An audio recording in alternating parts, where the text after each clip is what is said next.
किसी भी क्षत्रिय में इतना भी बल नहीं रहा जो इस शिव धनुष को उठा सके। मेरे भ्राता में बल है। भ्राता प्रयास करो।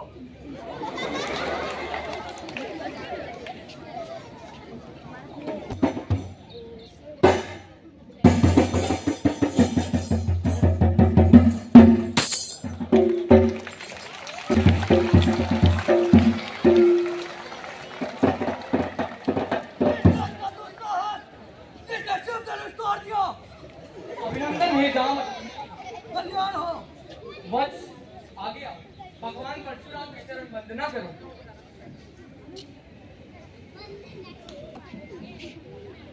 प्रभु, आप तो स्वयं भगवान कहलाते हैं और भगवान को अपने हर भक्त की पहचान होती है। यही सोचकर कि आप अपने इस दास को तो जानते ही हैं। और लक्ष्मण है, आप बड़े शुभ अवसर पर आए हैं। आइए भगवान, आसन ग्रहण कीजिए। इन्हीं के स्वागत वचनों से तुम हमें बहला नहीं सकते। वहाँ जो भी है और राजाओं की वीर का बाहर उपस्थित हो जाए, नहीं तो सब के सब मारे जाओगे। प्रभु, शिव के धनुष को तोड़ दे, ऐसा साहस तो वह होता है जो सेवा का काम करे। शत्रुता का काम करके तो केवल लड़ाई ही बोली जाती है। सुनो राम, जिसने भी यह धनुष तोड़ा है वो सहस्त्र बाहु के समान मेरा शत्रु है। एक धनुष टूट जाने पर इतना क्रोध किस बात का? बचपन में तो हमने कई धनुषियां तोड़ डाली है, तब तो किसी ने इतना क्रोध नहीं किया। अब इस शिव धनुष के टूट जाने पर इतना क्रोध क्यों? अरे राजपुत्र, लगता है तू काल के वश में है, इसलिए कुछ भी बोल रहा है। यह सारे संसार में विख्यात शिव धनुष है। क्या यह तुम्हारे आंदोलन के समान है? ब्राह्मण देवता, आपको धनुष पर दिखता होगा, पर हम क्षत्रिय हैं।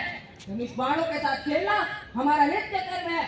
हमें धनुष में फर्क नहीं दिखाई देता। दिखाई की भी हद होती है। लगता है तू जब अपने जीवन से मोह नहीं रहा।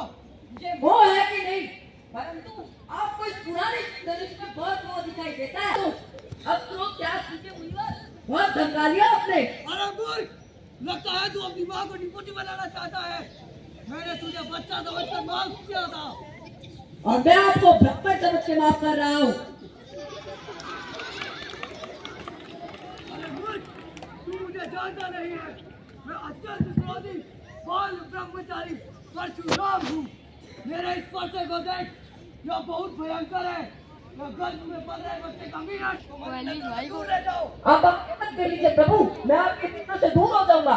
हे विश्वामित्र, इसे हमारे क्रोध और पराक्रम की शक्ति बताओ।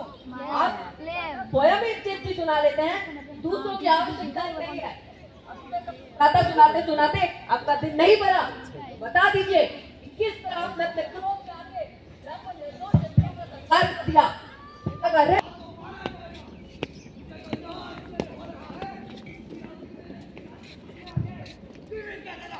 मुझे भी आज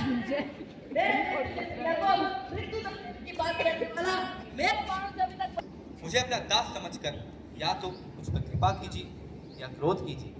जिस प्रकार भी आपका क्रोध शांत हो सके, मैं वो उपाय करने को तैयार हूँ। हे राम, तुम भी कोई कम नहीं हो। एक तो शिव धनुष तोड़ दिया, ऊपर से मुझे ही ज्ञान दे रहे हो। और ये तुम्हारा भाई जो कि तुम्हारी सहमति से मेरा क्रोध बढ़ाकर मेरे बल को क्षीण कर रहा है। बस अब ये चल कपट बहुत हुआ। तुम अपने आप को राम कहने से क्या परशुराम का भी सामना कर लोगे? ऐसा है तो उठाओ शस्त्र और ये तुम युद्ध करो मुझसे। मैं तुम्हें निहत्था नहीं मारूंगा, विरुचित मृत्यु का अवसर दूंगा। प्रभु, यदि रण में हमें कोई ललकारे तो क्षत्रिय धर्म के अनुसार हम उससे युद्ध अवश्य करेंगे, चाहे वो स्वयं काल ही क्यों ना हो। परंतु हम रघुवंशियों का यह भी धर्म है कि हम गौ, ब्राह्मण और स्त्री पर हाथ नहीं उठाते।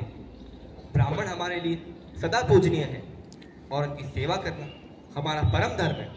सो प्रभु और सेवक के बीच युद्ध कैसे हो सकता है? आपकी और हमारी बराबरी कैसे हो सकती है? प्रभु, मैं आपकी प्रभुता को जानता हूँ,